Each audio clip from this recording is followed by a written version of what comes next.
Hi friends, எல்லாருக்கும் வணக்கம். நம்ம யூஸ் பண்ணுற வாட்ஸ்அப்பில் இதுக்கு முன்னாடி இருந்த நம்மளுடைய WhatsApp chat, message, photos, videos இதெல்லாம் டிலீட் ஆகிது அப்படின்னா எந்த ஒரு பேக்கப்பும் இல்லாமல் அந்த டிலீட்டான ஃபோட்டோஸ், வீடியோஸ், மெசேஜை எப்படி திரும்ப ரீஸ்டோர் பண்ணுற அப்படின்றத நம்ம இந்த வீடியோவில் பார்க்க போகிறோம். இந்த மெத்தடை யூஸ் பண்ணி நீங்கள் 5-6 வருஷத்துக்கு முன்னாடி டிலீட்டான ஃபோட்டோஸ், வீடியோஸ், மெசேஜ் எல்லாத்தையும் உங்களால் திரும்பவும் ரெக்கவர் பண்ணி எடுக்க முடியும். அதனால் வீடியோ ஸ்கிப் பண்ணாமல் கடைசி வரைக்கும் பாருங்கள். நீங்கள் ஸ்கிப் பண்ணிட்டீங்க அப்படின்னா உங்களுடைய வாட்ஸ்அப்பில் இப்போ இருக்கிற மெசேஜ் கூட டிலீட் ஆகிறதுக்கான வாய்ப்பு இருக்குது. அதனால் வீடியோ ஸ்கிப் பண்ணாமல் கடைசி வரைக்கும் பாருங்கள். வீடியோக்குள்ளே போகிறதுக்கு முன்னாடி நீங்கள் நம்ம சேனலுக்கு ஃபர்ஸ்ட் டைம் வந்திருக்கீங்க அப்படின்னா நம்ம சேனலை சப்ஸ்கிரைப் பண்ணி பெல் பட்டனை கிளிக் பண்ணுங்கள். இப்போ வாங்க எப்படி ரீஸ்டோர் பண்ணுற அப்படின்றத பார்க்கலாம்.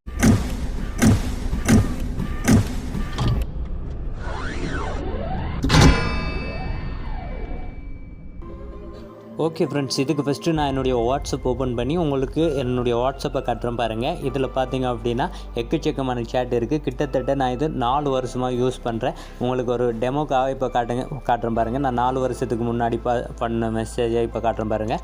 இதில் டேட் கூட மென்ஷன் ஆகிருக்கு பாருங்கள். 2019 ஜூன் 28 அப்படின்னு சொல்லி மென்ஷன் ஆகிருக்கு. இந்த மெசேஜை பார்த்து வச்சுக்கோங்க. கடைசியில் நான் இதே மெசேஜை உங்களுக்கு திரும்ப காட்டுறேன். ஓகே ஃப்ரெண்ட்ஸ், இப்போ பார்த்தீங்க அப்படின்னா இதில் இருக்கிற சேட்டில் நான் ஒரு 7 சேட்டை மட்டும் டெலீட் பண்ணுறேன் பாருங்கள். இந்த மாதிரி டிக் பண்ணி நான் 7 சேட்டை மட்டும் டெலீட் பண்ணிக்கிறேன். இதில் எக்கச்சக்கமான சேட் இருக்குது. ஒவ்வொன்றா டெலீட் பண்ண முடியாது. அதனால் நான் இப்படி ஒரு 7 சேட்டை மட்டும் உங்களுக்கு இப்போ டெமோக்காக டெலீட் பண்ணுறேன். டெலீட் பண்ணிவிட்டு அதுக்கப்புறமா நான் வாட்ஸ்அப்பை விட்டு வெளியில் வரேன்.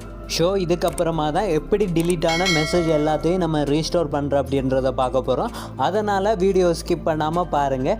இப்போ நீங்கள் உங்களுடைய மொபைலை கையில் எடுத்துகிட்டு உங்களுடைய ஃபைல் மேனேஜரை ஓப்பன் பண்ணிக்கோங்க. ஓப்பன் பண்ணிவிட்டு இதில் இன்டர்னல் ஸ்டோரேஜ் அப்படின்னு இருக்கும், அதை கிளிக் பண்ணுங்கள். அதாவது உங்களுடைய ஃபோன் ஸ்டோரேஜை கிளிக் பண்ணுங்கள். கிளிக் பண்ணிங்க அப்படின்னா இதில் உங்களுக்கு ஆண்ட்ராய்டு அப்படின்னு இருக்கும். அந்த ஆண்ட்ராய்டு அப்படின்னு இருக்கிறத கிளிக் பண்ணுங்கள். கிளிக் பண்ணிங்க அப்படின்னா உங்களுக்கு இந்த மாதிரி தான் வரும். இதில் பார்த்தீங்க அப்படின்னா உங்களுக்கு மீடியா அப்படின்னு இருக்கும். ரெண்டாவதாக மீடியாவை கிளிக் பண்ணுங்கள். மீடியாவை கிளிக் பண்ணிங்க அப்படின்னா உங்களுக்கு இந்த மாதிரி தான் வரும். இதில் பார்த்தீங்க அப்படின்னா com.whatsapp அப்படின்னு லாஸ்ட்டாக இருக்கும், அதை கிளிக் பண்ணுங்கள். அதுக்கப்புறம் உங்களுக்கு இந்த மாதிரி தான் வரும். இதில் பார்த்தீங்க அப்படின்னா வாட்ஸ்அப் அப்படின்னு இருக்கும். அந்த வாட்ஸ்அப்பை கிளிக் பண்ணுங்கள். கிளிக் பண்ணிங்க அப்படின்னா இதில் உங்களுக்கு டேட்டா பேஸ் அப்படின்னு இருக்கும். அதாவது 3 ஃபைல் இருக்கும். அதில் டேட்டா பேஸ் அப்படின்னு இருக்கும். ரெண்டாவது அதை கிளிக் பண்ணுங்கள். அதை கிளிக் பண்ணிங்க அப்படின்னா உங்களுக்கு இந்த மாதிரி தான் வரும். இது என்ன அப்படின்னு பார்த்தீங்கன்னா நீங்கள் டெய்லி யூஸ் பண்ணுற வாட்ஸ்அப்போட பேக்கப் தான் இது. இதை வச்சு தான் நம்ம டிலீட் ஆன சேட் எல்லாத்தையும் நம்ம திரும்ப ரெக்கவர் பண்ண போகிறோம். இந்த ஃபைல் எல்லாத்துலேயுமே டேட் மென்ஷன் பண்ணியிருப்பாங்க. பட் ஒன்றில் மட்டும் டேட்டே இருக்காது. அது எது அப்படின்றத இந்த ஃபைலில் நீங்கள் கண்டுபிடிங்க. மேக்ஸிமம் லாஸ்ட்டாக இருக்கிறதா இருக்கும். ஸோ அதை நீங்கள் இந்த மாதிரி டிக் பண்ணிங்க அப்படின்னா இதில் உங்களுக்கு ரீநேம் அப்படின்றது கேட்கும். அந்த ரீநேம் அப்படின்றத கிளிக் பண்ணுங்கள். கிளிக் பண்ணிங்க அப்படின்னா இதில் ஆல்ரெடி இருக்கிற நேமை அப்படியே ஃபுல்லாக எரேஸ் பண்ணிடுங்க. எரேஸ் பண்ணிவிட்டு நான் இந்த டைப் பண்ணுற மாதிரி டைப் பண்ணி எடுத்துக்கோங்க. நான் இதில் உங்களுக்கு சைட்டில் அதை டைப் பண்ணி காட்டுறேன். அது மாதிரி நீங்கள் டைப் பண்ணிக்கோங்க. வேறு எதுவுமே அதில் கொடுத்துறாங்க. இதை மட்டும் டைப் பண்ணிவிட்டு ஓகே கொடுத்துருங்க. ஓகே கொடுத்துட்டு அதுக்கப்புறமா இதில் இருக்கிற ஆல்ரெடி இருக்கிற இந்த ஃபைலில் வந்து உங்களுக்கு லாஸ்ட்டாக என்ன டேட் இருக்கோ அந்த டேட்டை பார்த்து அதை இப்படி டிக் பண்ணுங்க. டிக் பண்ணி அதை ரீநேம் அப்படின்றத கொடுத்துருங்க. எனக்கு இது தான் லாஸ்ட்டாக இருக்குது, ஸோ நான் அதை டிக் பண்ணுறேன். அது மாதிரி நீங்களும் உங்களுக்கு லாஸ்ட்டாக எது இருக்கோ அதை டிக் பண்ணிக்கோங்க.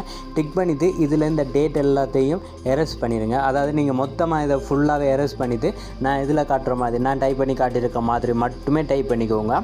டைப் பண்ணிவிட்டு அதுக்கப்புறமா நீங்கள் அதில் ஓகே கொடுத்துருங்க. ஓகே கொடுத்தீங்க அப்படின்னா இதில் வேலை உங்களுக்கு முடிஞ்சிது. ஸோ இப்போ அப்படியே ஃபுல்லாக பேக் பண்ணி வாங்க. நான் காட்டின மாதிரி மட்டுமே டைப் பண்ணிக்கோங்க. மற்ற இது எதுவும் டைப் பண்ணிடாதுங்க.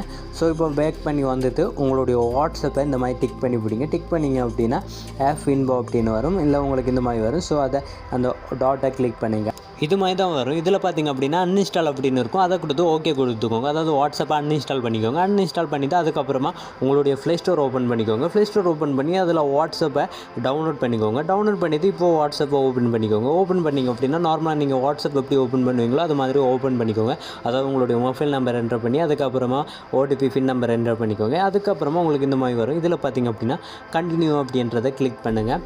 கண்டினியூ அப்படின்றத கிளிக் பண்ணதுக்கப்புறமா உங்களுக்கு பர்மிஷன் கேட்கும். அந்த பர்மிஷன் எல்லாத்துக்கும் அளவு கொடுத்துருங்க. பர்மிஷனுக்கு அளவு கொடுத்ததுக்கப்புறமா உங்களுக்கு இந்த மாதிரி தான் வரும். இதில் பார்த்திங்க அப்படின்னா உங்களுக்கு இதில் உங்களுக்கு ரீஸ்டோர் அப்படின்னு வரும். இது கீழே பார்த்தீங்கன்னா ஸ்கிப் அப்படின்னு இருக்கும், அதை மட்டும் கொடுத்துடாதுங்க. ரீஸ்டோர் அப்படின்னு இருக்கிறத மட்டும் கொடுங்க. ரீஸ்டோர் அப்படின்றத கொடுத்தீங்க அப்படின்னா உங்களுக்கு இந்த மாதிரி தான் வரும். இதில் இந்த ப்ராசஸ் நடக்கிறதுக்கு கொஞ்சம் டைம் எடுக்கும், அதனால் நீங்கள் வெயிட் பண்ணிக்கோங்க. உங்களுடைய டேட்டா பொறுத்து இந்த ப்ராசஸ் நடக்கும். ஸோ அது வரைக்கும் மொபைல் அப்படியே வச்சுட்டு நீங்கள் வெயிட் பண்ணுவாங்க. நீங்கள் வேறு எதையும் கொடுக்காம அப்படியே வெயிட் பண்ணிக்கோங்க. அதுக்கப்புறமா உங்களுக்கு இந்த மாதிரி வரும். இதில் பார்த்தீங்க அப்படின்னா நெக்ஸ்ட் அப்படின்ற கொடுத்தீங்கன்னா ரீஸ்டோர் நவ் அப்படின்னு இருக்கும், அதை கிளிக் பண்ணுங்கள். அதை கிளிக் பண்ணதுக்கப்புறமா உங்களுடைய ப்ரொஃபைல் அப்புறம் நேம் காட்டும். அதுக்கு கீழே பார்த்தீங்கன்னா நெக்ஸ்ட் அப்படின்னு இருக்கும், அதை கிளிக் பண்ணுங்கள்.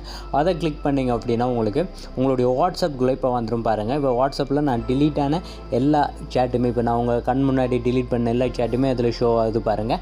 மேலே பார்த்தீங்க அப்படின்னா ரீஸ்டோர் மீடியா அப்படின்னு இருக்கும். இது என்ன அப்படின்னு பார்த்தீங்கன்னா இது வரைக்கும் உங்களுக்கு உங்களுடைய மெசேஜ் மட்டும்தான் ரீஸ்டோர் ஆகிருக்கும். இப்போ பார்த்தீங்க அப்படின்னா மீடியா, அதாவது ஃபோட்டோஸ் வீடியோஸ் எல்லாமே ரீஸ்டோர் ஆகுது. ஸோ அதுக்கும் கொஞ்சம் டைம் எடுக்கும். நீங்கள் அது வரைக்கும் நீங்கள் மெசேஜ் வாட்ஸ்அப் யூஸ் பண்ணலாம். இப்போ எனக்கு மீடியா கூட ரீஸ்டோர் ஆகிடுச்சு. நான் வீடியோ ஸ்டார்ட்லேயே உங்ககிட்ட சொன்னேன் ஒரு மெசேஜை ஞாபகம் வச்சுக்கோங்கன்னு. அதாவது நான் 2019 ஜூன் 28 பண்ண ஃபஸ்ட்டு மெசேஜ் இதை ஞாபகம் வச்சுக்கொள்ளுங்க, உங்களுக்கு கடைசியாக காட்டுறேன் அப்படின்னு சொன்னேன். இப்போ பாருங்கள் அதே மெசேஜ் நான் உங்களுக்கு கடைசியாக காட்டுறேன். நான் முதலாக வாட்ஸ்அப் யூஸ் பண்ணினதில் என் கேர்ள் ஃப்ரெண்டுக்கிட்ட இருந்து வந்த ஃபஸ்ட்டு மெசேஜ் இது தான். நீங்கள் பார்க்கும்போது தெரியும், சதீஷ் அப்படின்னு சொல்லி வந்திருக்கு. இந்த மெசேஜை பாருங்கள், மேலே டேட் கூட இருக்குது 2019 ஜூன் 28 அப்படின்னு சொல்லி. ஸோ இந்த மெசேஜை நான் உங்களுக்கு டிலீட் பண்ணிவிட்டு ரெக்கார்ட் பண்ணி காட்டுறேன் அப்படின்னு சொன்னேன். அதே மாதிரியே ரெக்கார்ட் பண்ணி காட்டிட்டேன். ஸோ டிலீட் பண்ண மெசேஜ் எல்லாத்தையும் இதே ட்ரிக்ஸ் மூலமாக இதே மெத்தடில் உங்களால் ஈஸியாகவே ரெக்கவர் பண்ணி எடுக்க முடியும். ஸோ நீங்களும் ட்ரை பண்ணி பாருங்கள், உங்களால் ஈஸியாகவே ரீஸ்டோர் பண்ண முடியும்.